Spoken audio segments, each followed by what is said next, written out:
তুমি কি কখনো ভেবে দেখেছো জাপানি শিক্ষার্থীরা কেন এত অদ্ভুত রকমের স্মার্ট? তারা এত কিছু কিভাবে মনে রাখে? তাদের ভাষা, কাঞ্জি অক্ষর, ইতিহাস, বিজ্ঞান, অঙ্ক সবকিছু এত নিখুঁতভাবে মনে রাখা সত্যিই কি সম্ভব? বইয়ের পাতা উল্টাতেই যেন তারা সবকিছু বুঝে ফেলে, মুখস্থ করে ফেলে, মনে রেখে দেয় বছরের পর বছর। কেন তাদের এই মনে রাখার ক্ষমতা এত তীক্ষ্ণ, এত নিখুঁত? এটা কি কোনো জেনেটিক প্রতিভা, নাকি তারা এমন কোনো গোপন পদ্ধতি জানে যা আমাদের জানা নেই? আসলে এর পেছনে আছে কিছু বিশেষ মানসিকতা, কিছু বৈজ্ঞানিক পদ্ধতি আর প্রতিদিনের শৃঙ্খলা।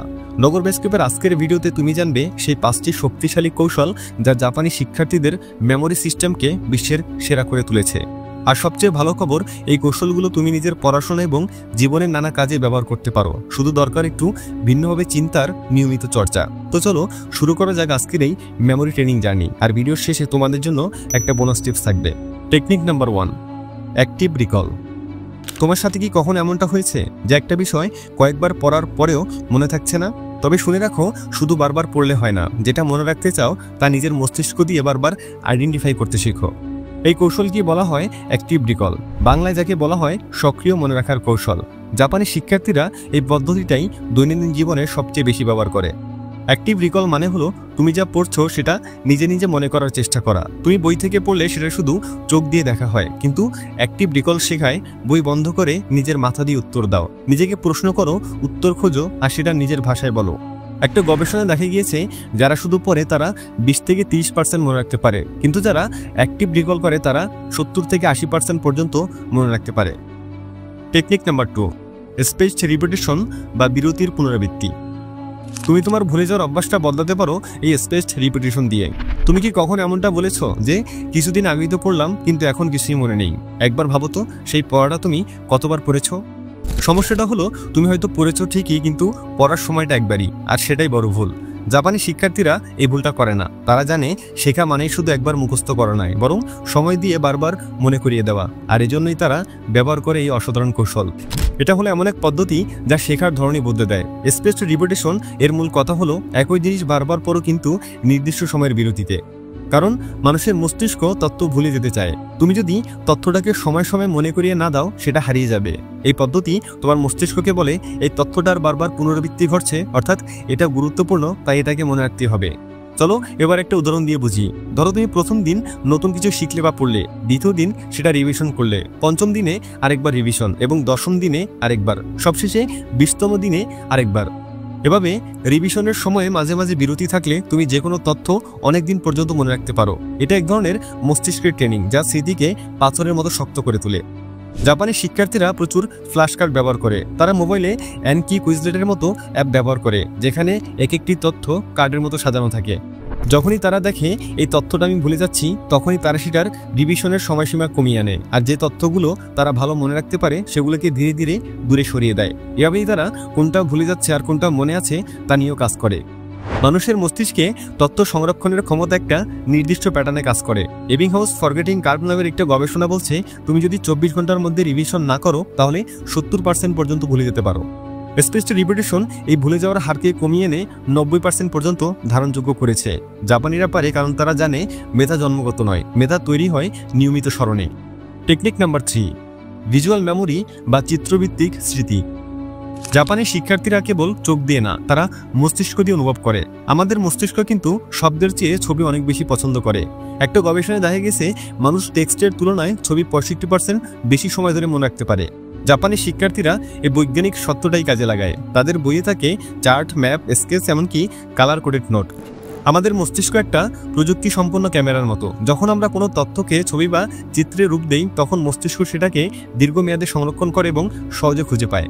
উদাহরণ হিসেবে শরীরে রক্ত চলাচলের বিষয়টা পড়তে গিয়ে একটা রঙিন চিত্র আঁকতে পারো। লাল রঙে হাড় থেকে বের হয়ে যাওয়া রক্ত আঁকো, আর নীল রঙে আঁকো ফেরত আসা রক্ত। তাহলে দেখবে দীর্ঘদিন পরেও চোখ বন্ধ করলেই সেই ছবি ভেসে উঠবে। Technique number 4, micro learning. তুমি যদি এখনো ভাবো যে এক বসায় 1 বা 2 ঘন্টা না পড়লে কিছুই হবে না, তাহলে একটু থামো, কারণ তোমার এই ধারণাটাই সবচেয়ে বড় ভুল।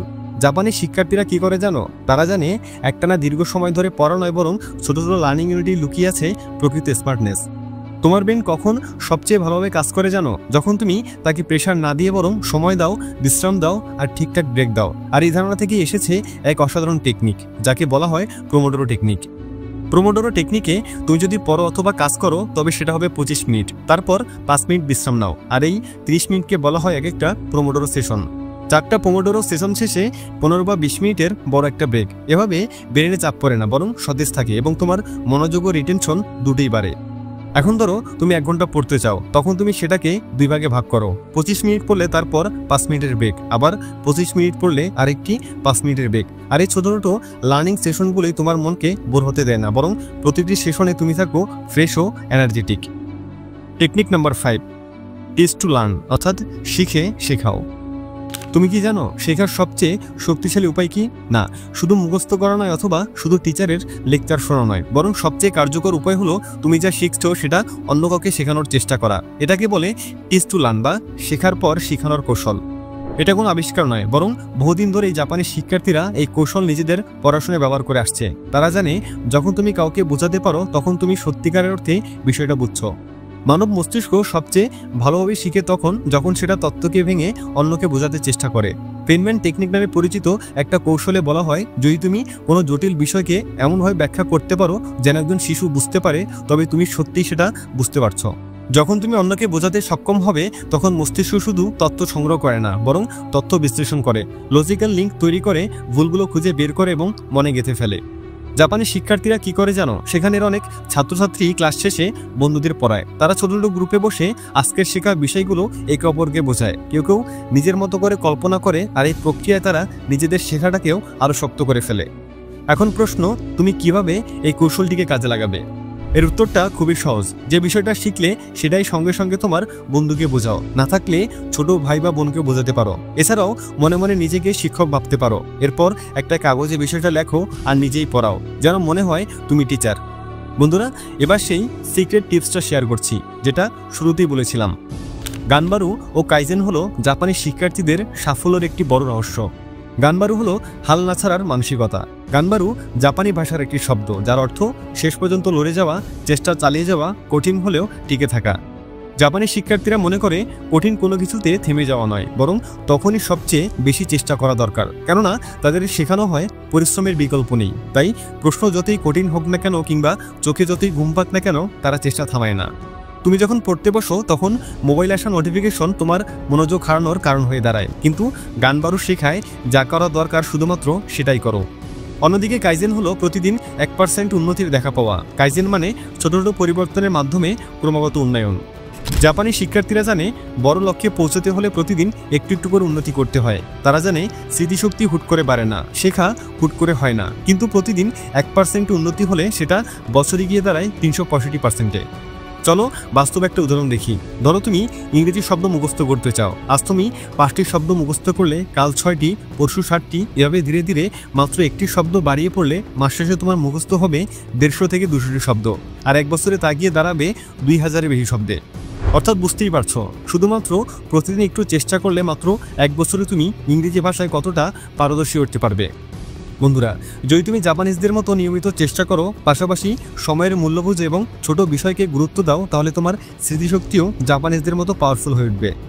তুমিও পারবে যে কোনো কঠিন পরীক্ষায় সফল হতে, চাকরির ইন্টারভিউতে সাবলীলভাবে প্রশ্নের উত্তর দিতে বা নিজের লক্ষ্য পূরণ করতে। তাছাড়াও জাপানিজদের এই কৌশলগুলো শুধু মেমোরির জন্য না, জীবনের অনেক ক্ষেত্রেই কাজে আসবে। আশা করি আজকের এই ভিডিওটাও তোমার জীবনে কোনো না কোনো কাজে আসবে। যদি ভালো লেগে থাকে তাহলে ভিডিওতে একটা লাইক করতে পারো। দেখা হচ্ছে পরবর্তী ভিডিওতে। ততক্ষণ পর্যন্ত সাবস্ক্রাইব করে নগর বায়োস্কোপের সাথেই থাকো। Thanks for watching.